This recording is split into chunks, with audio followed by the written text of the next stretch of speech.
Hello there, everyone, and welcome to GamePoints episode 327. The weekly little get together, we talk about recent gaming news. I'm, as always, your host, Stephen Brown, and tonight we have to talk about the GTA 6 leak. Seems to be possibly one of the largest leaks in video game history. In fact, I wouldn't even necessarily call it a leak as much as potentially a hack. There's some legal shenanigery going on there, so we'll get into that. We have G4 and Fanbyte layoffs to talk about. And it seems that Iron Man is getting another game made by Motive. But first, before we get into any of that, I want everyone here to know this is an audience interactive podcast. So if you're watching here live at Twitch TV/GamePoints, or later over at any myriad of video hosting sites, be it Rumble, BitChute, YouTube, etc., feel free to join in the conversation with any questions, comments, concerns you might have. Just try to keep them germane to the topics on hand. All right, so let's go ahead and get right into the big thing out the gate, and that is the fact that someone somewhere has gotten a hold of a whole mess of screenshots and videos of Grand Theft Auto 6. I will not be showing any of those things here, nor will I be linking to the actual videos and screenshots themselves, because Take-Two has been very litigious in trying to scrub this from the internet. They even took down a couple of the forums that were officially hosting stuff on there. I think Reddit's big GTA forum got whacked off for a couple of hours, if not a whole day, as they scrubbed everything off there. Many sites are getting hit with and like copyright claims and stuff like that. So I'm not even going to bother to risk showing any of that here, but we will be talking about that. And just to start things off, let's go ahead and get this statement from Rockstar and Take-Two out of the way, confirming that they are indeed real. We recently suffered a network intrusion in which an unauthorized third party illegally accessed and downloaded confidential information from one of our systems, including early development footage for the next Grand Theft Auto. At this time, we do not anticipate any disruption to our live game service, nor any long-term effect on the development of our ongoing projects. So, hopefully no delays. I'm sure that some of you out there remember when the Half-Life 2 source code got leaked. It kind of knocked that project back a few years. At least that's what's claimed. You are working on Valve time with that case. Seems like no delays here. We'll get into more of that stuff later. We are extremely disappointed to have any details of our next game shared with you all in this way. Our work on the next Grand Theft Auto game will continue as planned, as we remain committed as ever to delivering an experience to you, our players, that truly exceeds our expectations. We will update everyone again soon, and of course, properly introduce you to this next game when it is ready. We want to thank everyone for their ongoing support through this situation. Their DMA, their copyright claiming, and this statement here essentially verifies that everything that has been appearing over the past few days is real and legitimate, because if it wasn't, they wouldn't be able to do this. So, what exactly happened? Well, links to the story, by the way, will be provided down below, as well as to every story we talk about here tonight if you want to read them on your own. But it seems that the first instances of footage of this started to appear on the GTA forums by a user of the name of TipoTuber Hacker, and they claimed that the leaks were downloaded from Slack. Now, Slack, for those of you who might not know, is a program you can download for office chat. It's kind of like an I'm going to date myself here, an ICQ or an AOL, and it's an instant messaging service meant for offices specifically. And this isn't the first time that people have been able to get into Slack, by the way, because it seems to be easy to get into. So I'll be wondering if people are going to start bailing on Slack for something else, because it seems to be prone to be accessed, let's just say. Anyways, going on from there. The footage that was shown around features two protagonists, primarily a female Latina who the internet took to very handily, considering some of the size of her parts, and a white male, it seemed. These would match up with the earlier rumors in the year that next Grand Theft Auto was supposed to be inspired by Bonnie and Clyde as the two main protagonists, so I wouldn't be surprised to know that they're in a relationship and rising their way up the criminal empire. And according to these screenshots and videos, and also matching the earlier rumors, it seems that this is going to be set in Vice City. You know, the Miami knockoff that the greatest Grand Theft Auto game was set in, of course. Most of the videos have been scrubbed, as I was mentioning earlier, but the hacker does claim to have more, including source code for both GTA 6 and GTA 5. And they are threatening to release those online if certain demands aren't met. They haven't outright made like demands, but they've hinted at negotiating a deal. It also seems that they may or may not be in possession of a test build of GTA 6. That's not good if that's the case. Getting information about your game leaked online sucks. I'm hesitant to use the term leak. We all keep saying leak, but this goes a little bit beyond a leak. A leak is when someone who works there intentionally or unintentionally lets information known out to the press. This person seems to have worked their way into their system through illicit means and then found the stuff, took it out, and is holding essentially a ransom on it. We'll get more details about the ransom in a bit as well. So I don't like using the term leak for it here, but that's what everyone's addressing it as. So we'll, for consistency's sake, continue to call it that until the tone changes around the conversation. I'm going to go to this article here from Video Game Chronicle. GTA legal claims he's looking to negotiate a deal with Rockstar. This would be in relation to the information they might have held back on. And this one of those things that seems like they're going to try to ransomware what they have. Who knows if it's going to work out for them or not. To the article itself. In an update to their original post on the GTA forums, user Teapot Uber Hacker, not Tipo Tuber Hacker, sorry, Teapot Uber Hacker, wrote the following message as an edit to their first post. Remember, GTA forums is where all this originated from to begin with. The post said the following. Okay, so this has gone unexpectedly viral. Woke up to 3,000 Telegram DMs. If you're an employee of Rockstar Take-Two and you're trying to contact me, send a message containing this number on Telegram, or you can email me at teapotuberhacker@protonmail.com from your corporate email address. I will try to read these replies soon. I'm looking to negotiate a deal. It is unclear exactly what the leaker in question would want or what they believe they have in terms of any leverage over Rockstar's parent company, Take-Two, which spent most of the day battling the leak by issuing takedown notices to YouTube. It's possible that the user has more confidential information on GTA 6 beyond what was posted today, and snippets from what is claimed to be the game's source code have already made their way online, albeit in an incomplete form. This could suggest that the user intends to hold Rockstar to ransom over the remaining material. Who knows if they're willing to even play ball with this? The FBI is involved. More details on that in a second. But this could be anywhere from someone asking for a couple $1,000s to hundreds of thousands of dollars to simply saying, "Hey, don't prosecute me, bro, and I'll give you whatever I got." I have no idea what's going on through this hacker's mind. But ransomware is a thing that's been happening with increased frequency over the years because companies tend to just pay it out. Because it's easier to give someone $10,000 than, to this case, leak the source code, which, from what I understand, and I will fully admit that this is beyond my capabilities when it comes to the tech side of things. From what I understand, if the source code to GTA 5 gets launched, GTA Online could be irreversibly compromised when it comes to cheating and hacking and all that good stuff. And considering that GTA Online is such a cash cow, it might behoove the corporation just to pay this guy out. Who knows? That's assuming they even have that. This could all just be piss and vinegar at this point, for all we know. The person could have just blown their wad already.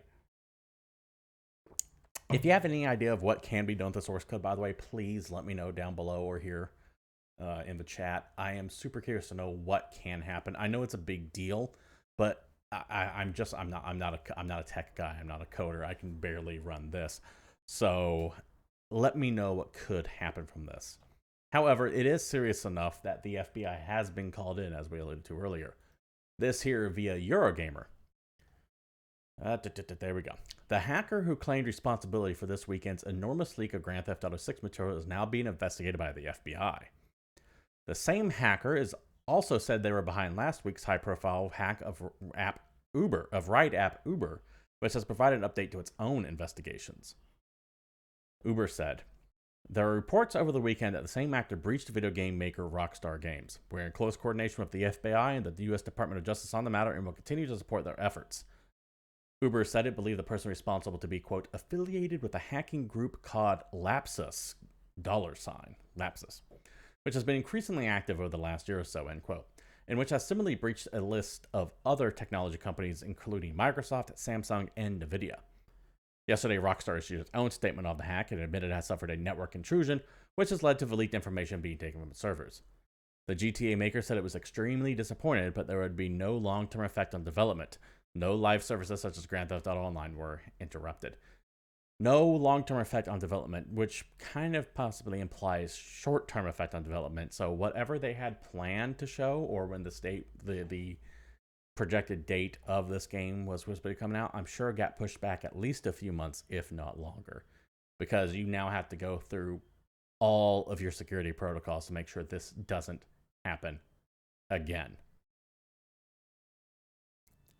This is bad. This is possibly one of the biggest leaks / hacks in the video game industry ever. Once again, rivaling what happened when Half-Life 2 source code got leaked. This just does not happen, and especially does not happen with Rockstar, which is typically known to be an extremely tight ship when it comes to security, which is why you hear so few things about what they may or may not be working on. And when you do hear something about it, it's very often couched in a lot of maybe, possibly, could be's, etc., all those conditioner phrases. To have something of this scale and this damaging, if the source code stuff is to be believed,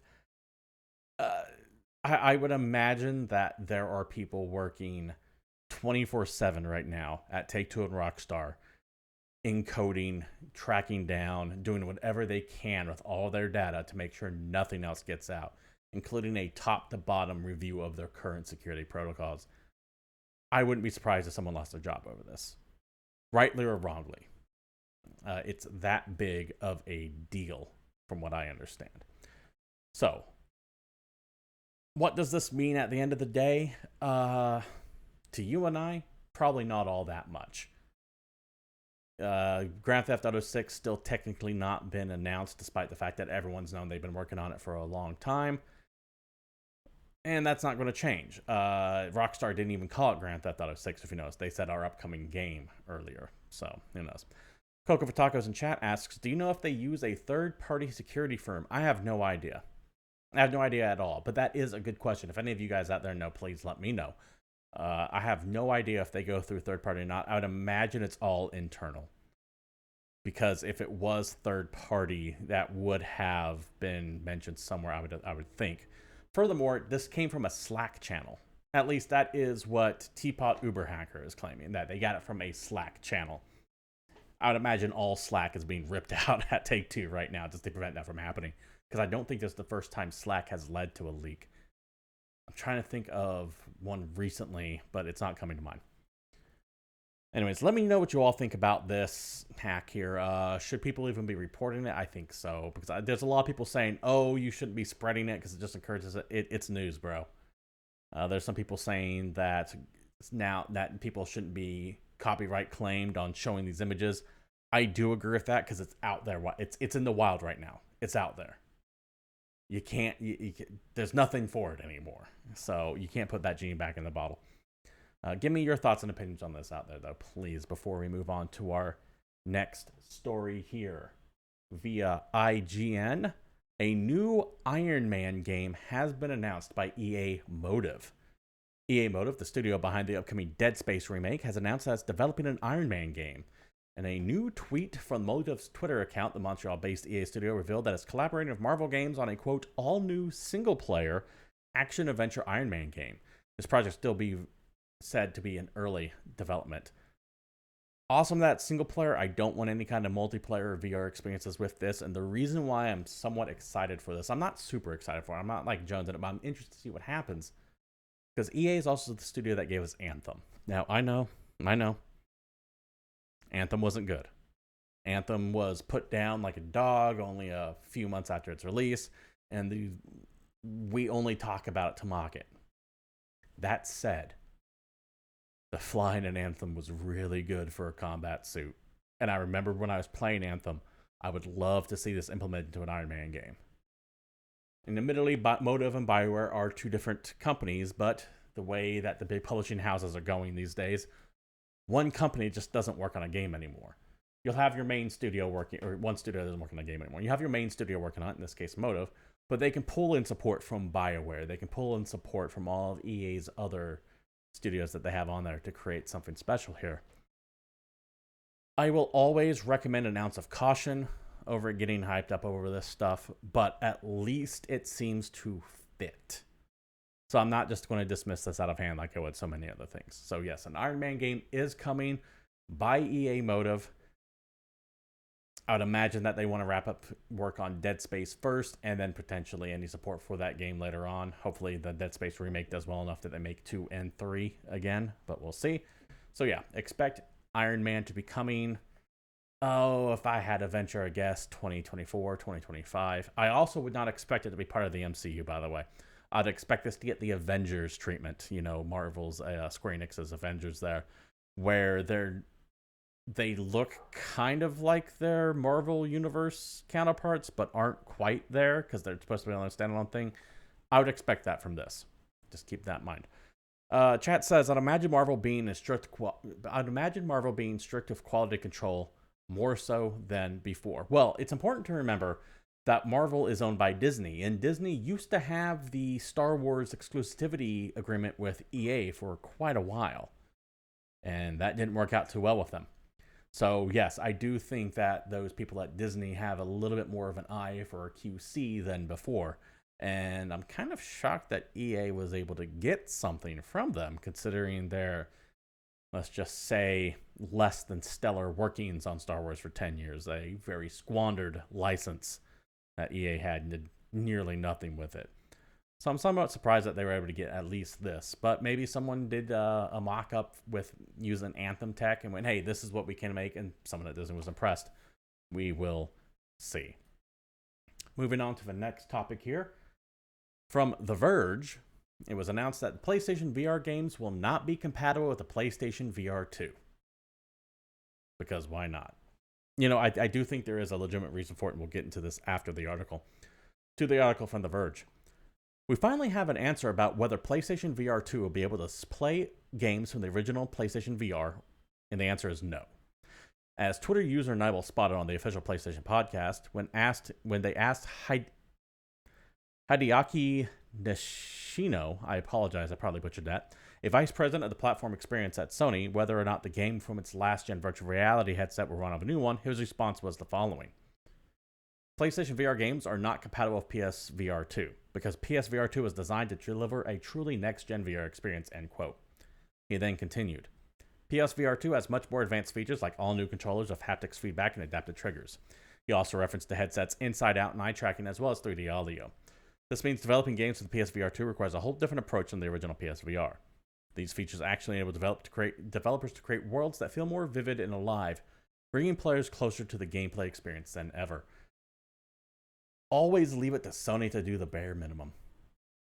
That's been Sony's MO for years now, is do the bare minimum expected. Now, one thing that I will admit could be a massive barrier between PSVR games and PS2 VR games, or PSVR 2 or whatever the hell it's called, is the fact that the PlayStation VR unit itself literally ran on technology that's 2 generations old. It used PS3 Move controllers, for God's sake. So I can see why that might cause a problem porting it to a next generation system. Or 2 generations removed, if you think about it. That said, if there should at least be the expectation of free upgrades to whatever the PSVR 2 versions of those games are. For example, if you have Beat Saber on the PSVR, I don't think it's outside of the realm of possibility to expect a free upgrade to Beat Saber for the PlayStation VR 2 or any of the other PSVR games that might be out there. So, for example, if they put Moss on the PlayStation on the VR 2 unit, and you own Moss on the VR 1 unit, I don't see why they should not give you that for free as a free upgrade. At the bare minimum, a small upcharge. At the bare minimum. This is disappointing to hear, but also not necessarily unexpected because, once again, I don't necessarily have a big tech background knowledge here, so there could be some major issue holding up the porting from PlayStation VR to PlayStation VR 2. that, in my mind, is within the realm of believability solely because the technology of PlayStation VR was already dated when that thing first launched. Once again, came out toward the end of the PlayStation 4's life, and it used PlayStation 3 Move controllers. So there could be some tech problems that keep that from happening. That said, there's no reason why you shouldn't be able to get at least a discount, if not outright free upgrades to the PlayStation 2 VR stuff. If you were one of the few people that had a PlayStation VR unit and were planning on getting a PlayStation VR 2, let me know if this affects your purchasing decision on that. I'd expect PlayStation VR 2 to be priced sometime in the next couple months or so. My gut tells me $499, which is, I believe, the launch price of the first unit, but we will see. Moving on to the news, let's go to the gamer here to talk about the fact that G4 has been hit with layoffs. That's right. Remember G4, how they tried to reboot it, and to say controversy emerged would be putting it lightly. It seems that that station's days are numbered. To the article. G4 TV has been reportedly hit by surprise layoffs, with talent allegedly coming in for programming only to have it canceled and taken to HR individually. So that means people were showing up to film their show. They go, we're not doing a show today. And they were calling them in one at a time to the HR office to let them go. Kind of fucked up, actually.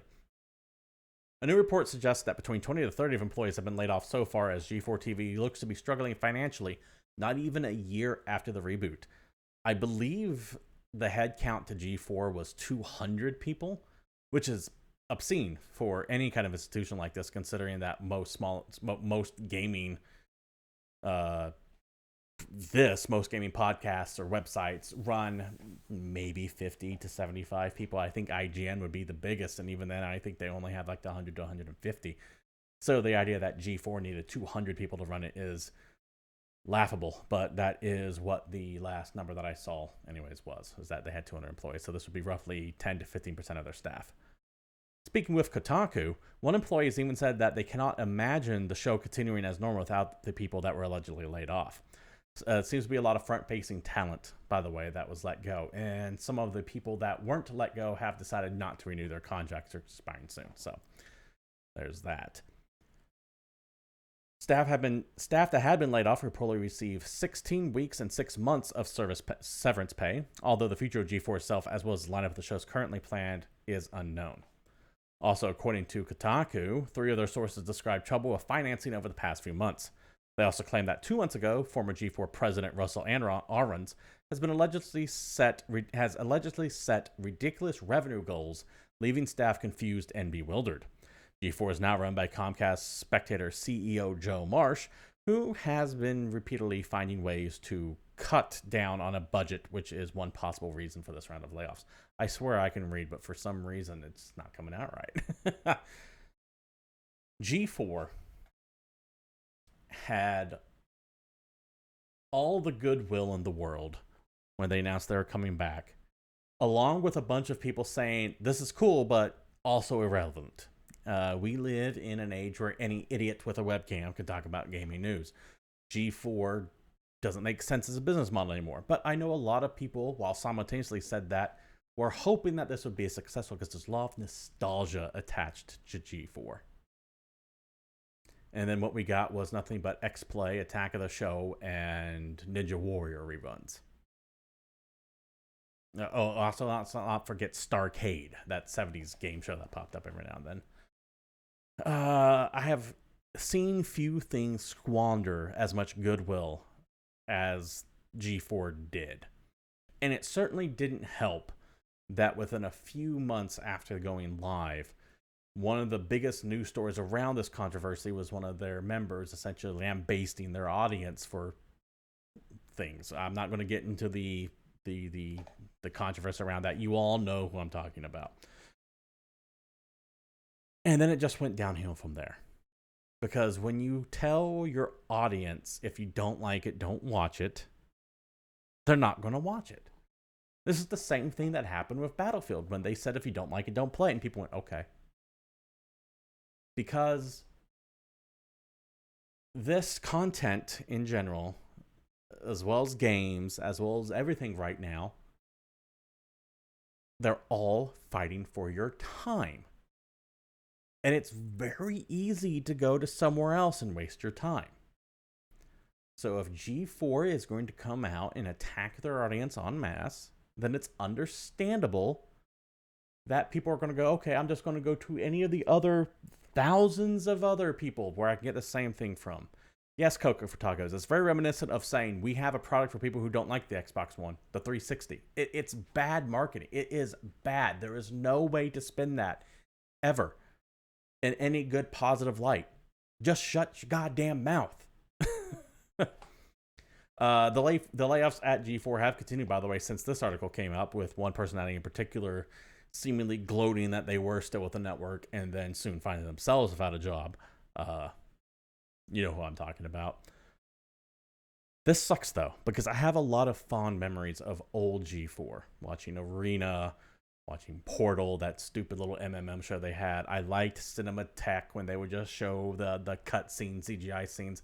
It was great to have on in the background at like 3 a.m. when I was doing schoolwork or I was playing games or something like that. It was great background filler. But that's really all it was background filler. TV shows like this TV channels like this make no sense in the internet age, let alone the podcast age, when anyone, like I said, with a microphone can wax poetic about this stuff. Let's take a look at chat here again. It's time people our age not to appreciate the fact that we had things like G4 back in the day, and it's time to let them go. Yeah, we're all nostalgic about Blockbuster and Hollywood Video, but does anyone really want to drive out to get a movie when they can just go to Netflix, buy the movie for $1 or so like that? It is okay to be nostalgic for things, but you do have to learn to let stuff go. I fully agree there. That said, it is never fun to lose a job. And while I do fully believe in the fact that bad things should happen to bad people and they get what they are coming to it, that does not mean that everyone who worked at G4 was bad. In fact, most of them probably were not. And it sucks to show up to a job one day after buying a house or putting a down payment on a car or making some kind of a big investment decision to find out that you don't have a job anymore. It's especially damning when that decision was made out of your hands, but as a direct result of actions of other people. And with the way the economy is shaking out right now, this is but the first of many layoffs that are going to be happening over the few months to years. So this, you do, as much as I understand the schadenfreude that can happen with G4 and the next story we're going to be talking about here, understand that there are some people who weren't part of that, who had no hand in it, and who are unfortunate casualties of the blunderbuss that this has been hit with. Speaking of layoffs, this article here from Inquire.net. Tencent sacks majority of staff at gaming news site Fanbyte without warning. Now, Fanbyte was owned by Tencent, and as many people here know, I do not trust Tencent at all. So I consider this no big loss, but there are people who are losing their jobs over this. We'll get into that in a second here. Jeremy Craves Games asks, you think Kevin P's solution to botting was employing around 100 people to be in chat and pretending to love the content? Can't figure out what a few hundred people could have been doing. I can't speak to whether or not what G4's audience is mostly done up by bots. However, I do know that Kevin Pereira, whatever his last name is, I do know that he is leaving the company at the end of October, by the way. So even Kevin P is on the way out at G4. Back to this article here about Tencent. Multimedia gaming corporate giant Tencent suddenly sacked the majority of his gaming news site Fanboy staff without a warning. By the way, I believe one of the people who got fired was covering Tokyo Game Show on Fanboy's dime when he got the word that he no longer had a job while he was at TGS. So that's kind of how abrupt this happened. News about the layoffs came to light when former employees started tweeting about it. Even Fanbyte's head of media, John Warren, and editor-in-chief Danielle Rindau, I believe that's how you pronounce her, and I've never actually heard her name physically said, were included in the mass firing. I actually met Danielle a few times. She was very pleasant. I had no beef against her. So she's one of the people that I don't necessarily want to see lose a job. John Warren here says, wild to say, but I was laid off from Fanbyte today. We'll probably try to take a breath and figure out what I want to do. But in the meantime, I want to make sure everyone is affected by media layoffs this week finds their footing. This is going to extend beyond Fanbyte, by the way. Fanbyte, G4, and the cuts at Future Media, which I believe we covered last week, are only the beginning. I do expect mass layoffs. I would expect even places like IGN and GameSpot to get hit with layoffs. That's not even to say what might be happening at Kotaku and Polygon here soon. Besides them, they also included the interns. There was one intern whose last day was like the Friday before it happened. They fired them the day before their last day was supposed to hit. So they just whacked off a whole bunch of people here. One thing that happened during the Fanbyte layoffs, by the way, is that they let go of their social media manager, but didn't get all the passwords into their account. So they were kind of hijacking Fanbyte's Twitter presence on there, saying things about the company. By the way, this is a surefire way to never get hired again as a social media manager. So don't do this, even if the way you were let go was shitty. Do not do this if you want to continue working in the field that you were in. Besides these people, the sudden layoffs included almost everyone, even the interns. As of now, neither Fanbyte nor Tencent have released any statements regarding the situation. However, many people are pointing out Tencent's recent decline in revenue to be the culprit, but that remains to be unconfirmed. Yes, one of their writers, a person by the name of Imran Khan, I believe, kind of took to Twitter a few months ago saying, hey, numbers are low, so if you can just go to our site and click around a little bit, that'd be great. I'm sure that went really well with people who might be investing into advertisement space on the website.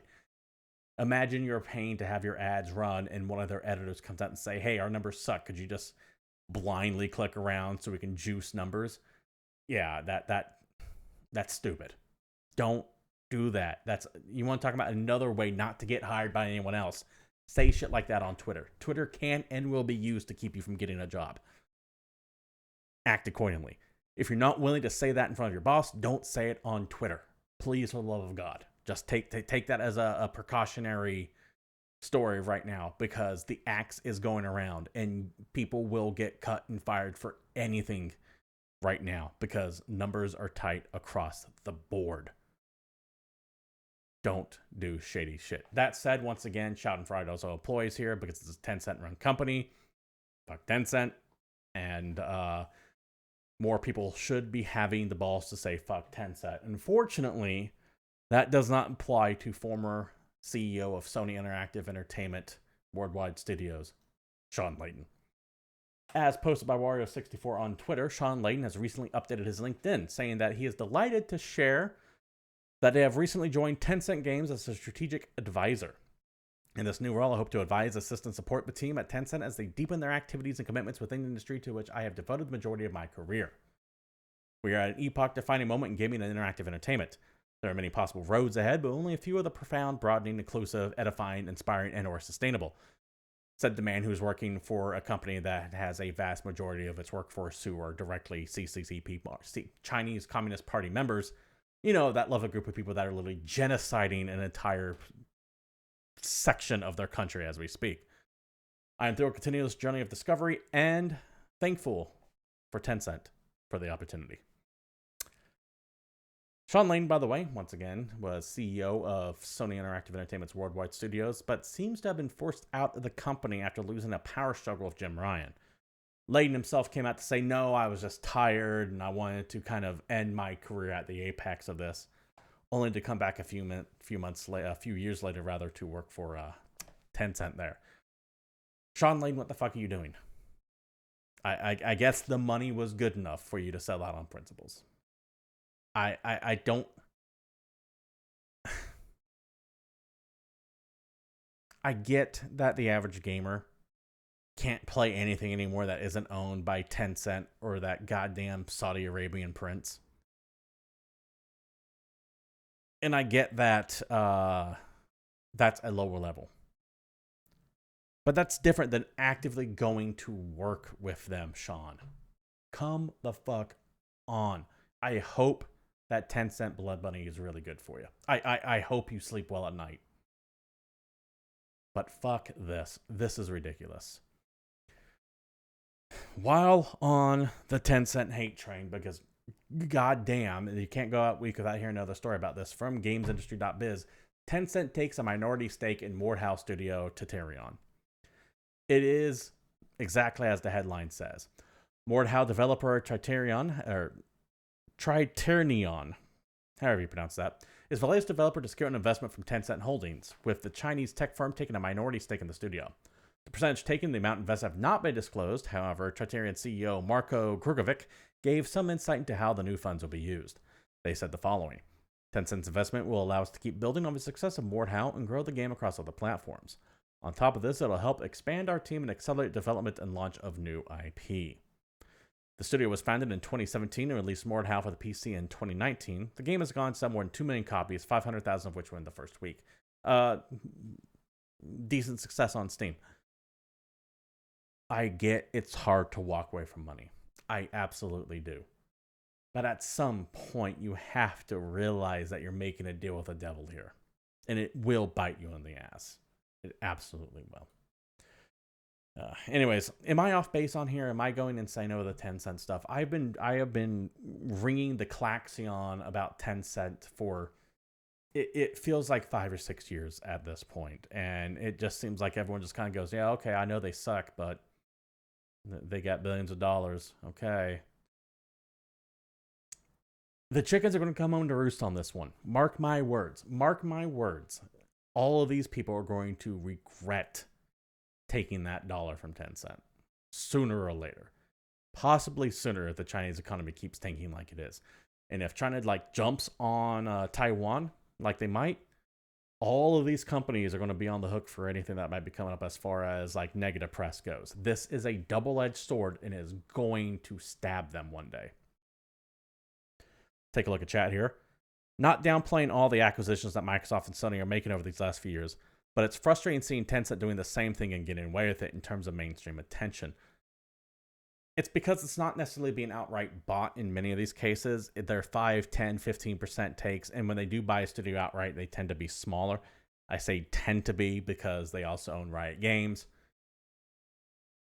But yeah, I mean, there's also... This gets a little bit conspiratorial, but there's also incentive not to cover what Tencent is doing because they have so many fingers and so many pies, and you don't want to talk bad about someone who's writing your checks. That is admittedly conspiratorial, but I would not be surprised if that is the case, at least in some cases. Fanbyte, well, we were looking at you, but you don't exist anymore. Yeah, exactly. Don't bite the hand that feeds. I know this is going to bite them in the ass, and it saddens me to see them getting more and more ingrained in video games, because when that bill comes due, it is going to be bloody. I got some different stories before we wrap things up here.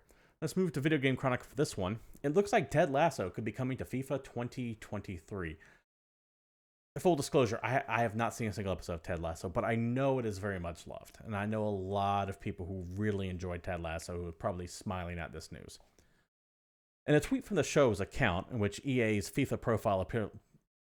In a tweet from the show's account, which EA's FIFA profile later replied to, an image appears to show actor Jason Sudeikis in the process of being scanned for inclusion in the game as a manager. In response to the tweet, the EA Sports FIFA account responded with the eyes emoji. You know that one that looks like a Xando Zan from Last Starfighter? That one. Suggesting the fictional manager could be included in the game some way. This lines up with news that last week an eagle-eyed fan noticed that AFC Richmond was included in the list of clubs briefly listed on the FIFA 23 website. This is awesome. I love stuff like this.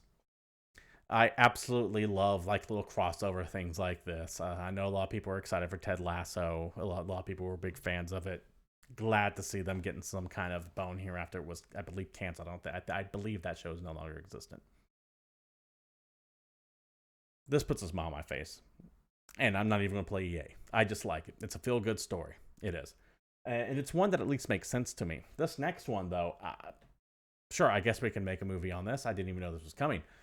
From Deadline, David Harbour to star in Gran Turismo adaptation from Sony Pictures and PlayStation Productions.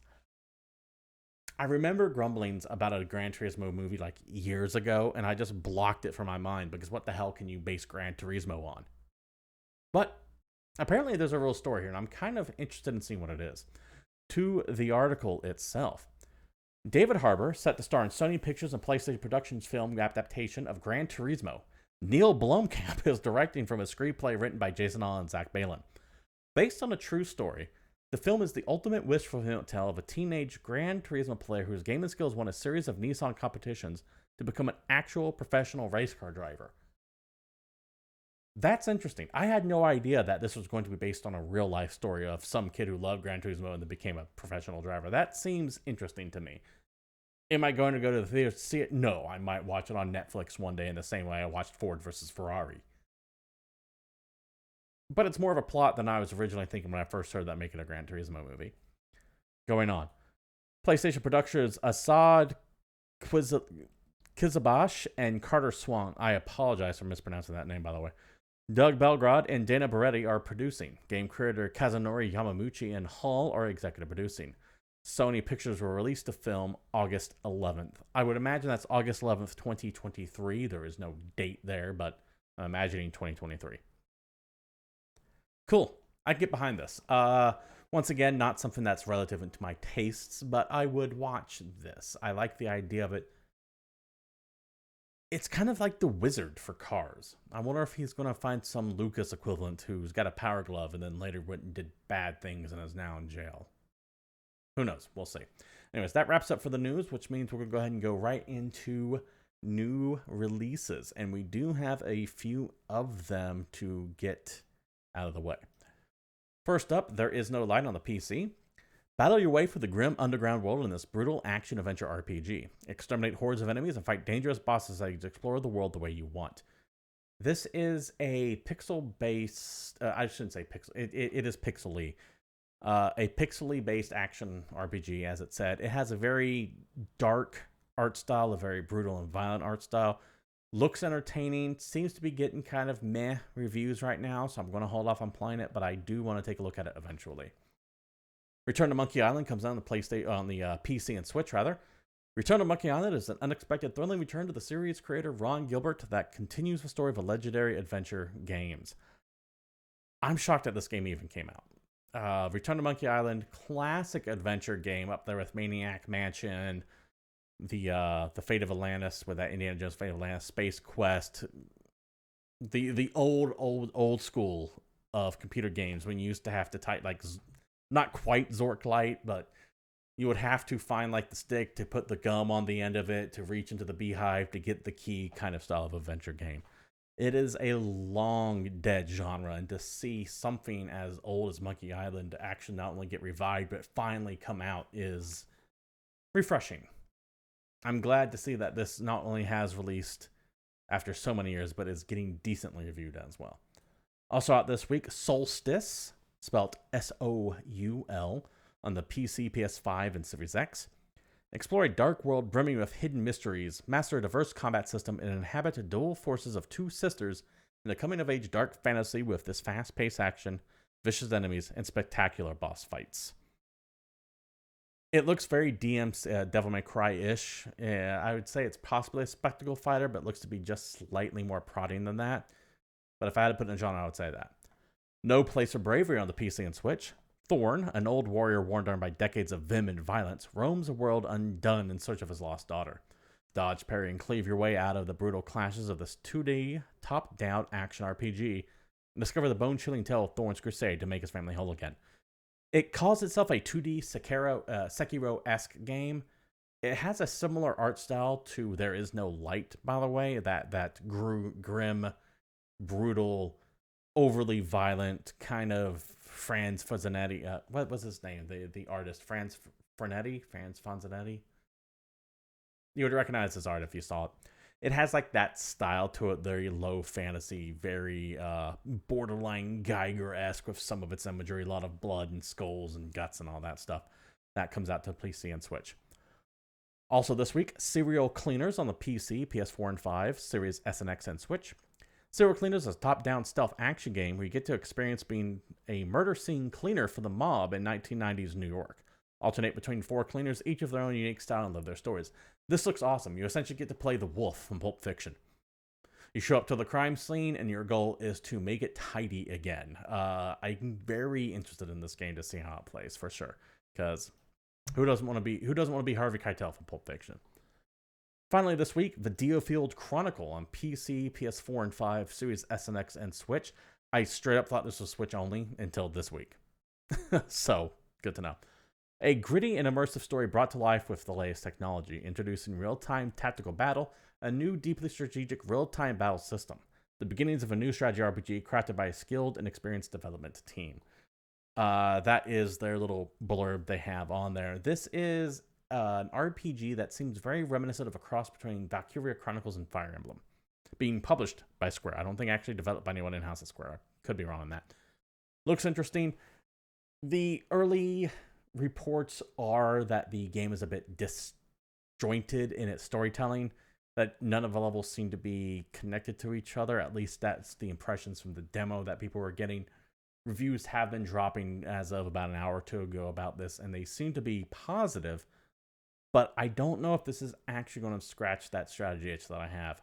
I'll have to take a closer look at it before I decide to pick it up. But anyways, that does it for new releases, which also means that's at the end of the show as well. Thank you all for showing up to GamePoints 327. We do stream this live every Tuesday at 8 p.m. Pacific Standard Time right here at Twitch TV/GamePoints, and I hope you can join us to join the conversation like so many of you do. If you can't watch us live, however, you can catch us on any myriad of video hosting platforms, Rumble, BitChute, YouTube, etc. All the links to the stories we talk about will be posted down below, as will links to our Discord server if you want to be part of the greater GamePoints community. I do stream as well throughout the week, Monday, Wednesday, and Thursday, 2 shows a day. You can check out those times on Twitch TV/GamePoints as well.